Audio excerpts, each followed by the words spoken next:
नईम आपको ईमान travel associate में खुश आमदीद कहता हूँ और उम्मीद करता हूँ कि आप सब दोस्त खैरियत से होंगे। इन्फॉर्मेशन में जो आपके साथ शेयर करने जा रहा हूँ वो इस हवाले से है, जो लोग सऊदी अरब से डिपोर्ट कर दिए जाते हैं या तरहील के ज़रिए वापस भिजवा दिया जाता है, उनके हवाले से नया कानून क्या है। इस हवाले से उर्दू न्यूज़ पे आर्टिकल शाया हुआ है 6 फरवरी 2023, आज के दिन, पीर के दिन। नए कानून से पहले डिपोर्ट होने वाले दूसरे वीज़े पर आ सकते हैं, ये एक सवाल किया गया है। इस हवाले से जो तफसील है वो यहाँ पे मुकम्मल दी गई है, जो आपके साथ शेयर कर देता हूँ। गैर मुल्कियों के अकामा की तजदीद सालाना बुनियादों पर की जाती है। ये तो एक उनकी अहम न्यूज़ है, जो जिनके पास इकामे है वो इकामे ख़त्म हो रहे हो तो उनको तजदीद कर दिए जाते हैं। सालाना यही काम हो रहा होता है, सालाना की बुनियाद पे। अब ख़बर के हवाले से चलते हैं। सऊदी अरब में इमिग्रेशन कवानीन में तब्दीलियाँ की गई हैं, जिनमें सबसे अहम डिपोर्ट, जिसे अरबी में तरहील कहा जाता है। तरहील ये आप जानते हैं बखूबी, जो सऊदी अरब रहते हैं। इसका मतलब क्या है, जिसे अरबी में तरहील कहा जाता है, के हवाले से है।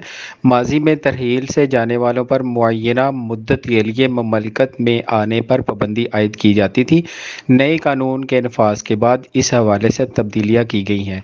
अकामे की मुद्दत के हवाले से एक शख्स ने जवाज़ात के ट्विटर पर दरियाफ्त किया, इकामा एक्सपायरी में 3 माह की मुद्दत बाकी है। अगर इकामा एक्सपायरी से 3 माह कबल तजदीद कराया जाता है तो इस सूरत में बाकी मुद्दत तजदीद में शामिल होगी या वो कैंसिल हो जाएगी।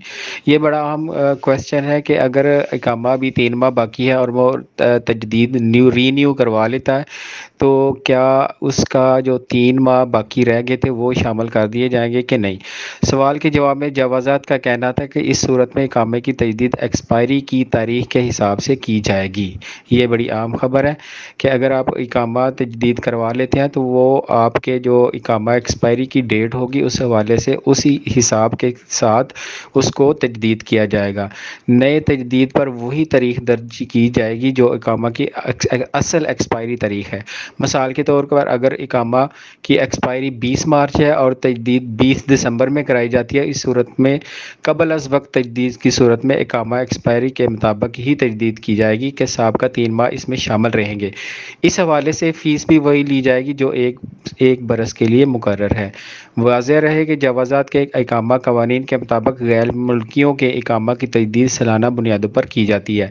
जवाज़ात की जानब से ये सहूलत भी फराहम की जाती है कि इकामा की तजदीद मुकर्ररा एक्सपायरी मुद्दत से पहले भी कराई जा सकती है।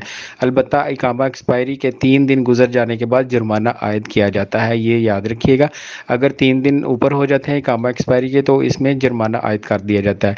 आगे चलते हैं, जो बड़ी जो इन्फॉर्मेशन जिस हवाले से मैं आपके साथ ही गुफ्तगू करना चाह रहा था।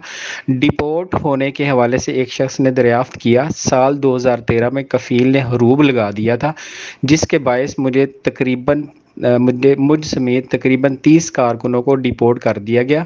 मालूम ये करना है कि क्या अब नए वीज़े पर सऊदी अरब जा सकते हैं, ये क्वेश्चन किया है एक आदमी ने कि 2013 में कफ़ील ने हरूब लगा दिया था जिसमें 30 के ज़्यादा मुलाजमीन थे जिनको निकाल दिया गया। क्या वो अब नए वीज़े पर सऊदी अरब जा सकते हैं। सऊदी अरब में महकमा पासपोर्ट एंड इमिग्रेशन का इदारा, जिसे अरबी में जवाज़ात कहा जाता है, बराह रास्त वज़ारत ख़ारजा की ज़ेर निगरानी काम करता है।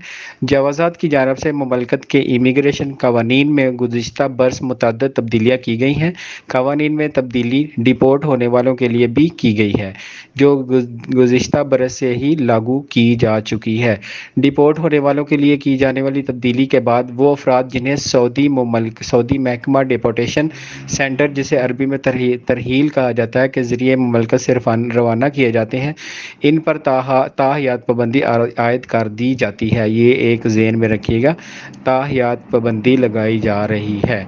डिपोर्ट होने वाले गैर मुल्कियों को ममलकत के लिए ताहयात ब्लैक लिस्ट कर दिया जाता है। ब्लैक लिस्ट किए जाने वाले किसी भी वीज़े पर नहीं आ सकते। ब्लैक लिस्ट वाले जो बंदे हैं वो किसी किस्म का वीज़ा हासिल करके सऊदी अरब नहीं आ सकते, खा वो उम्रा है, खा वो विज़िट है, टूर है या हज है। ये ज़हन में रखिएगा।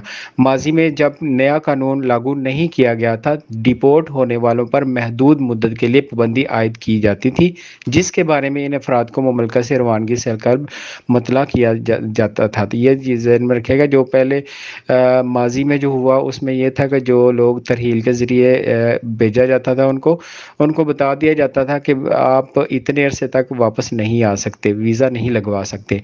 महदूद मुद्दत की पाबंदी की इंतहाई हद 10 बरस हुआ करती थी, यानी कि ज़्यादा से ज़्यादा 10 साल थी।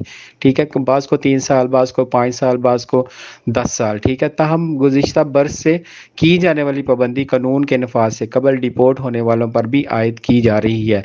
इसका मतलब जो ये है कि जो भी माजी में मुमलकत से डिपोर्ट किया गया हो, यानी शोबा तरहील के ज़रिए मुमलकत से निकाला गया है, वो भी पाबंदी की वजह से मुमलकत नहीं आ सकेगा। ये ज़हन में रखिएगा। जो तरहील के ज़रिए आए हुए हैं वो अब मज़ीद अपना वक्त ज़ाया ना करें सऊदी अरब के डॉक्यूमेंटेशन की तैयारी के लिए।